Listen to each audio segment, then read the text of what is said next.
Hey guys, we all welcome you in India's best learning platform, Upcoming IAS, and today we are going to deal with some current affairs issues. And the topic of the discussion for today is about the carbon border tax. I hope you all are doing well, so without doing any further delay, let's start the video. And first of all, we will discuss why this is in news. So student, recently जो COP27 की meeting हुई है शर्म अल शेख में, वहाँ पे इस carbon border tax के बारे में बात करी गई है और इंक्लूडिंग इंडिया बहुत सारी ऐसी कंट्रीज है जिन्होंने इस टैक्स को अपोज किया है.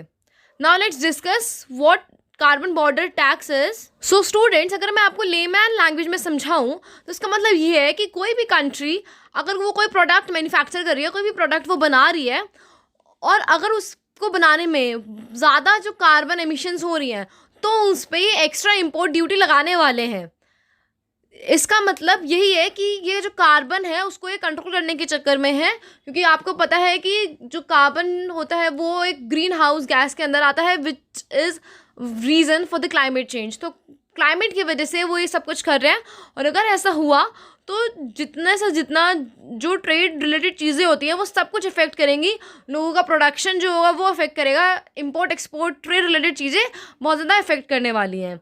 बट इनका जो मेन रीज़न है वो यही है कि जितना ज़्यादा से ज़्यादा कार्बन एमिशन को डिस्करेज करा जाए उतना ही फिर जो इम्पोर्ट ड्यूटी होगी वो आपको प्रोडक्ट पे नहीं लगेगी. तो आपको ऐसे प्रोडक्ट बनाने हैं जो इको फ्रेंडली हो. एंड स्टूडेंट्स, इस प्रपोज़ल को यूरोपियन कमीशंस ने दिया है.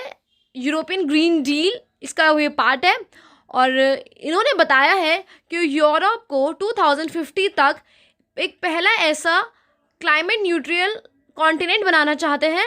एक ऐसा कॉन्टिनेंट जो क्लाइमेट न्यूट्रल है, जो क्लाइमेट पे ना ही कोई इम्पैक्ट क्रिएट करता है, ना ही उसको लॉस करता है, उसको डिटोरिएट करता है, ना ही उसमें कुछ वो प्लांट्स उगाता है या फिर ना ही वो कुछ ऐसा काम करता है जिससे जो उनका क्लाइमेट है वो बेटर हो सके, वहाँ की जो एयर क्वालिटी है वो बेटर हो सके.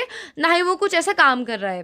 तो 2050 तक वो यूरोप को क्लाइमेट न्यूट्रल कॉन्टिनेंट बनाना चाहते हैं. स्टूडेंट्स, मूविंग फर्दर, ये जो टैक्स है कार्बन बॉर्डर टैक्स, ये जो नेशनल कार्बन टैक्स है जस्ट उसका इम्प्रूवमेंट है. तो पहले हम नेशनल कार्बन टैक्स समझते हैं. स्टूडेंट्स, एक ऐसा कार्बन टैक्स जो आपकी कंट्री आपसे लेगी अगर कोई भी कंपनी फॉसिल फ्यूल को बर्न करके कोई भी प्रोडक्ट बना रही है, तो this is national carbon tax. And carbon border taxes, जिस भी कंट्री में आपने अपने प्रोडक्ट को इंपोर्ट करने जा रहे हो वो आपसे इंपोर्ट ड्यूटी बढ़ा कर लेगी अगर आपने उसमें फॉसिल फ्यूल को बर्न किया है उस प्रोडक्ट को बनाने में, या फिर कोल को प्रोड्यूस किया है, या फिर आपने कार्बन को एमिट किया है. तो वो आपसे क्या लेंगे, तो वो आपसे इंपोर्ट ड्यूटी इंक्रीज करके लेंगे. इसलिए बोला गया कि ये नेशनल कार्बन टैक्स का इम्प्रूवमेंट है. बट इन्होंने इसके लिए एक सोल्यूशन भी दिया है, कार्बन बॉर्डर एडजस्टमेंट मैकेनिज्म. अगर आप इस मैकेनिज्म को फॉलो करते हैं तो आप इंपोर्ट ड्यूटी नहीं ली जाएगी, तो आपसे इंपोर्ट ड्यूटी नहीं ली जाएगी. एंड द मैकेनिज्म इज़ कि अगर आपने कार्बन एमिशंस करा तो आपसे टैक्स एक्स्ट्रा लिया जाएगा, आपको कार्बन इंटेंसिव प्रोडक्ट्स पे टैक्स देना पड़ेगा. बट ये 2026 से होगा, ये यूरोपियन यूनियन ने बोला है. लेकिन उसको एडजस्ट करने के लिए उन्होंने जो कार्बन बॉर्डर एडजस्टमेंट मैकेनिज्म दिया था यूरोपियन यूनियन ने 2021 में, वो ये था कि अगर आपने कोई भी चीज़ प्रोड्यूस करी है और उसके प्रोडक्शन में कार्बन एमिशन हुआ है. स्टूडेंट्स, अगर इंडिया जैसी कंट्री है तो कार्बन एमिशन होगा ही होगा, क्योंकि हम मोस्टली या तो कोल यूज़ करते हैं या फिर हम फॉसिल फ्यूल को बर्न कर कर ही चीज़ें बनाते हैं, तो कार्बन एमिशन होगा ही होगा. बट उसकी जगह आपको कार्बन न्यूट्रलिटी की तरफ फोकस करना है, कार्बन सिक्वेस्ट्रेशन की तरफ फोकस करना है, जहाँ पे जो भी आपने कार्बन एमिट किया है उसको आप वापस से कार्बन को कैप्चर करके रख लें, कार्बन को स्टोर करके रख लें. मीन्स कार्बन न्यूट्रलिटी हो जाएगी. जितना आपने एनवायरनमेंट में प्रोड्यूस किया था उतना आपने कार्बन को स्टोर करके रख लिया. एक ये ऐसा मैकेनिज्म हो सकता है. इसके अलावा तो आप पोल्यूशन कम से कम करें, डिफॉरेस्टेशन जो हो रहा है उसे रोके, एफॉरेस्टेशन करें, ये सारे मेजर्स तो पता ही हैं. और अगर हम यूरोपियन यूनियन की बात करें तो यूरोपियन यूनियन ने बोल दिया है कि 2030 तक हम एटलीस्ट 55% डिक्लेरेशन रिडक्शन करेंगे अपने कार्बन एमिशन में, ये उन्होंने डिक्लेयर किया है. बट अगर हम यूरोपियन यूनियन के इम्पोर्ट्स की बात करें कि जब वो किसी कंपनी से कुछ इंपोर्ट लेते हैं, इंपोर्ट उन्होंने करवाया, तो वो तो कार्बन से ही प्रोडक्ट बना हुआ है। तो अगर इस सेंस में देखें तो यूरोपियन यूनियन जो है वो 20% इंक्रीज़ किया है उसने कार्बन एमिशन में, और आपकी कंट्री में ही उस टैक्स को कलेक्ट किया जाएगा। देखो, जो प्रोड्यूस कर रहा है उसे तो इम्पोर्ट ड्यूटी एक्स्ट्रा ली जाएगी, लेकिन जो कंट्री उस मैन्युफैक्चर प्रोडक्ट को यूज़ कर रहा है उसके कार्बन एमिशन ज़्यादा मानी जाएंगी, क्योंकि इम्पोर्ट ड्यूटी तो आपने एक्स्ट्रा बढ़ा दी, लेकिन प्रोडक्ट जो है वो आपकी कंट्री में यूज़ हो रहा है, इसीलिए कार्बन एमिशन यूरोपियन यूनियन में माना जा रहा है कि वो 20% और इंक्रीज़ हो चुका है। बट स्टूडेंट्स, हमें ये देखना है कि ये इंडिया को कैसे इम्पैक्ट करेगा। इंडिया ने भी इसे अपोज किया है, तो इंडिया ने इसे क्यों अपोज किया है, ये इंडिया पे कैसे इम्पैक्ट क्रिएट करेगा।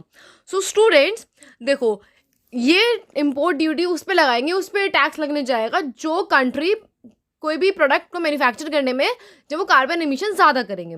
और इंडिया एक ऐसी कंट्री है जहाँ पे कार्बन एमिशन तो होगी ही होगी, क्योंकि हम मोस्ट ऑफ द टाइम क्या करते हैं, तो फॉसिल फ्यूल को बर्न करके हम प्रोडक्ट बना रहे होते हैं, या फिर कोल वगैरह का यूज़ ही कर रहे होते हैं, वो भी फॉसिल फ्यूल में ही आ गया।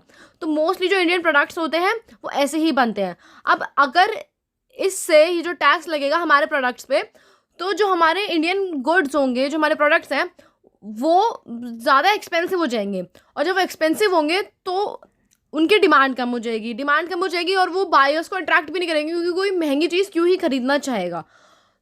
तो इसीलिए हमें इस पर बहुत ज़्यादा काम करने की ज़रूरत है। क्योंकि इंडिया के अंदर जितनी भी सारी कंपनीज़ हैं उनके लिए एक टास्क है, चैलेंजिंग टास्क है, क्योंकि वो कुछ भी प्रोड्यूस करती हैं तो वो ग्रीन हाउस गैस का फुटप्रिंट इंक्रीज़ करते ही करते हैं। और अब हमारे प्रोडक्ट्स जब ऑल ओवर द वर्ल्ड हम ट्रेडिंग करेंगे और हम अपने प्रोडक्ट को एक्सपोर्ट करेंगे, तो जो कंट्री होगी इंपोर्ट के टाइम पे फिर वो इंपोर्ट ड्यूटी लगाएगी, कार्बन बॉर्डर टैक्स लगाएगी ही लगाएगी।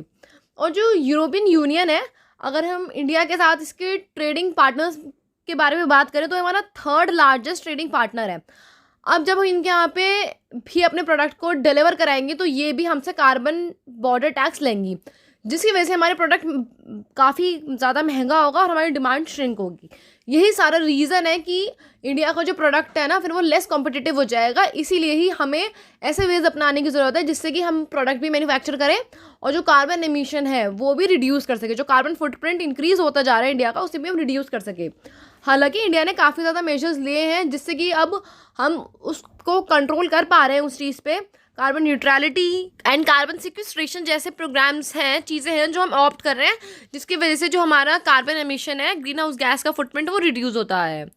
तो आई होप आपको आज का सेशन समझ आया हो। ये थोड़ा कॉम्प्लेक्स टॉपिक था और मैंने आपको इसको ईजी वे में समझाने की ट्राई करी है। तो अगर आपको समझ आया और आपको इंटरेस्टिंग लगा हो तो आप इसे शेयर ज़रूर करना। And be with us. Thank you so much and have a nice day ahead.